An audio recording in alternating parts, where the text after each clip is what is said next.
one of the more like new styles of horror, I guess, but like taken back from like all the way from like, I guess, Blair Witch and other movies like Cannibal Holocaust with a certain type of style, is the found footage film. And that's what this one was, and that's what we're talking about today, As Above, So Below. Like, I remember when this one came out, I'm pretty sure I saw it in theaters, I can't remember, but have it on DVD, so I am a fan of this movie. This is one of my favorites. I'm also a fan of found footage movies in general. Like, I think it's like an interesting and it's like an effective way that somebody can get across a horror movie. It really allows you to get other things done without relying too much on like shots, because it's just a moving camera. So things are more fast paced. You can get away with putting things in that may look cheesy that you can mask quick with a quick shot, you know, and things like that, or quick effects that you can do just really quick with a computer generator. And that's kind of a few of the things that they did in this movie. There's like a few cool deaths that are like varying. Like there's a good variety of kinds of deaths. There's like bludgeoning, there's the falling, there's like the straight up paranormal ones that make you are like, what the fuck? Guy gets like sucked into the car and you're like, yeah, that was definitely like, what the fuck? Yeah, because he's just sitting there like, whoa, what? Yeah, what was he? Yeah, but see, that's the thing that was like, why didn't they get like a shot? They didn't even get a chance at like, because in the movie I mean, spoilers ahead, like it's like, oh, then they're supposed to like redeem themselves, like not care about like what they did in their past, and it's like he instantly got sucked up. Like he was. That's why I was saying that like, like it was twisted that in the beginning of the movie, the same thing that sucked him up was the same thing that led our main characters to him to then go down that tunnel. So I mean, as a little pretext, we should probably talk about the actual plot that gets these guys to this point. Yes. And we're talking like, for those of you who haven't seen it, it's like your most found footage movies, and if you're new to them, they tend to have this similar format of, it's people who are going on some sort of expedition, whether it's out into the woods, talking Blair Witch Project, which is kind of where a lot of these things get their inspiration from, or to some sort of site. In this situation, we're talking about the Paris catacombs, which was really badass, by the way. Yeah. It made me, like, at the time, really hyped on learning about it, the history of it, and whatnot. And there were a lot of callbacks to, like, certain historical events for Paris, which, like, if you're a history buff, the movie definitely satisfies that with, like, real-life knowledge of things. Like, talks about what really happened that started the catacombs, and apparently just was made because of an overabundance of dead people, and they couldn't bury them as much as they could. So is that it? I thought it was like a mass grave. yeah, it was like a mass grave, but like because they couldn't like keep up with burying everyone, they just buried everyone together. But that's not, it was like a mass grave of like there was from like a sickness, there was like people that died in like the French Revolution that were also down there. So it is a mass grave, not necessarily from like one, I don't think it's from one specific historical, it's like from multiple different things. It kind of made it sound like you made it sound like they just like took these bones and, you know, they were like, they made this, no, because like what it is like some of it is like these really artsy looking displays of skulls and bones and stuff. And then there are also the parts where they're just piles, and that's what a lot of it is in the beginning, just fucking rummaging through bones and stuff like that, which... That's when they get deep. On, like, the surface level, they do have, like, they did make, like, that's, you know, you can go on that tour. You know what I mean? So... Well, yeah, because it's about, they get off to this, like, hidden passageway. Yeah. Off of, like, what would normally be the beaten path, and then end up stumbling accidentally upon the 9 circles of hell. Yes.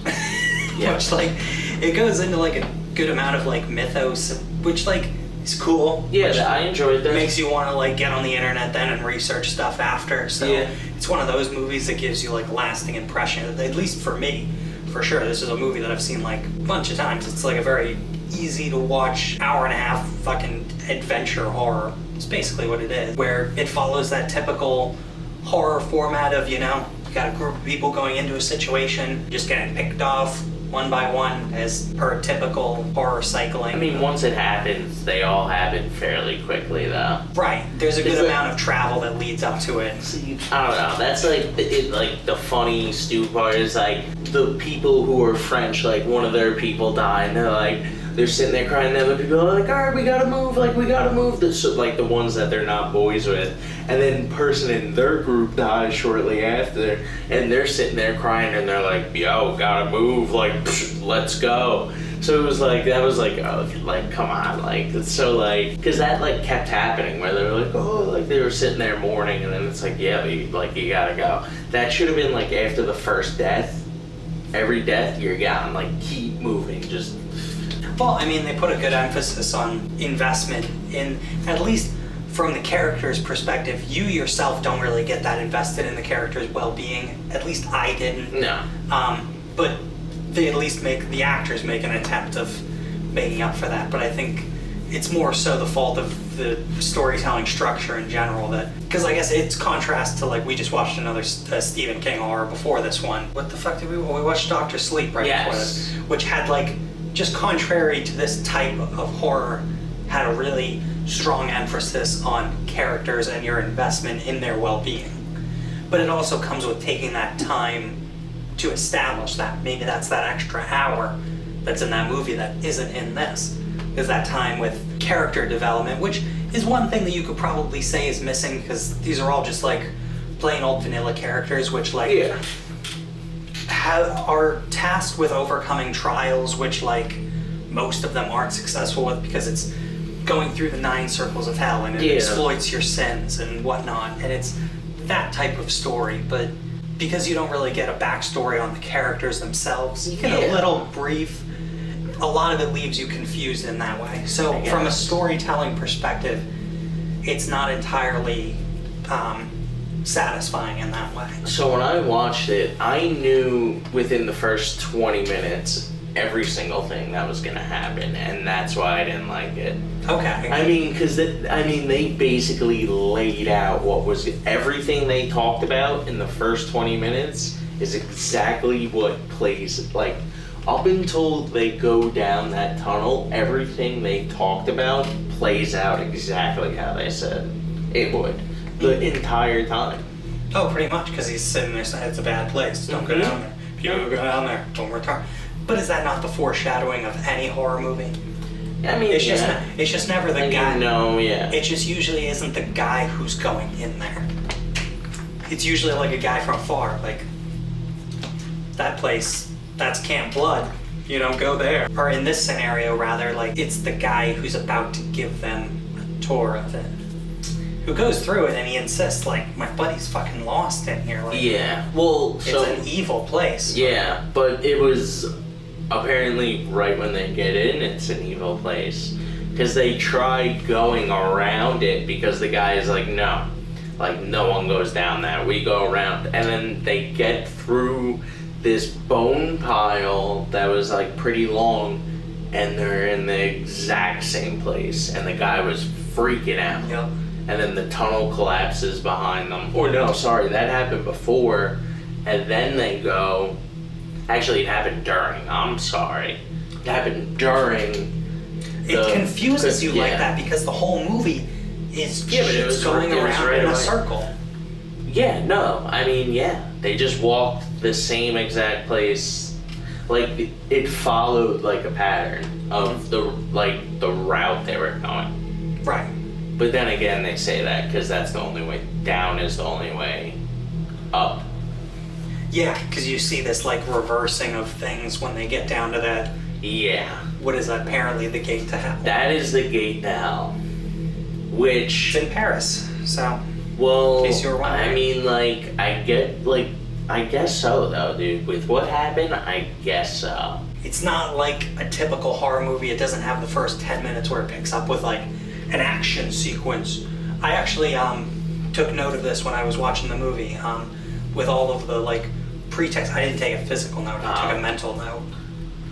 But during the movie, when I'm watching it, there's, obviously the lead up to a horror movie. There's, like, you could either have that intro 10 minutes where it establishes like a slasher villain or something with like a quick kill of random characters. Or you could start it off with a little bit of pretext and character development, which they did with our main character. Yeah. But that was kind of the 2 main characters. Right, the guy and the girl. Yeah. They did do kind of a good job with both of them. The point that I was trying to make was that by the time they actually get to the catacombs, which we know that's where it is because that's what the movie fucking is. It's on the cover of the movie, so we know that it's the fucking catacombs. They don't get there till like a half hour into a hour-long movie. Yeah. So you get it. So just know from the start, it's advertised as an hour and a half, but you're getting an hour of the actual fucking catacomb. Yeah, I mean, but like I said, right when they enter those catacombs, that's like those 30 minutes of build-up is every single thing that's gonna happen.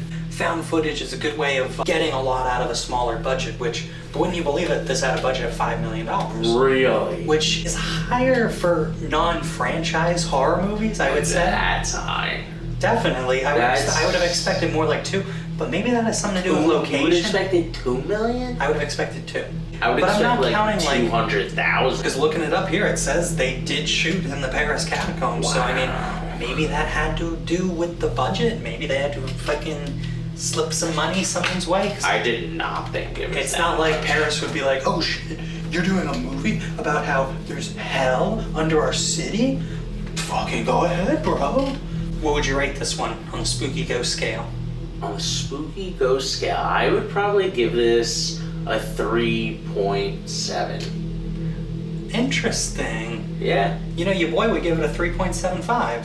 I had a feeling you were thinking that. Yeah, and I know that's one that I've given for a lot. Cause yeah, and you know what's funny? I was like 3.5, and I was like, no, I know Boyo's gonna say 7.5. I'm gonna go 7. So 3.7. It's funny.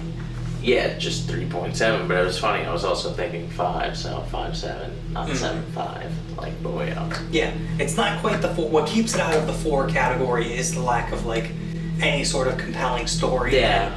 Real connection with the characters. But what goes into the 3.75 and all of that is the horror fan in you that just sees a bunch of young adults going into what you know is going to be a horrible situation, and you're just rooting for their demise throughout it. Which is another good thing, because it kind of likes to go either way. You either want to be invested in them, like a movie with The Strangers, where you're invested with them emotionally because there's a good setup, empathy for them. Yeah. Or you hate them from the start, picturing Friday the 13th that has a bunch of shitty ass kids in it that you're just like, wow, I cannot wait till these people get slashed the fuck up. And then there's movies like As Above, So Below, where they kind of land somewhere in the middle. You don't really have any feelings for them morally. You understand why they're there, but not necessarily what drives them, if that makes sense. So, for that, doesn't quite reach the 4 level and get my typical vanilla sticker slap 3.75. But definitely watch it and enjoy it, because I enjoy it, and I'd watch it again. It's one that I'll watch every Halloween, and not even... Really? Yeah, for sure. Wow. It's one that will always be on my list. You gave it a really fair score.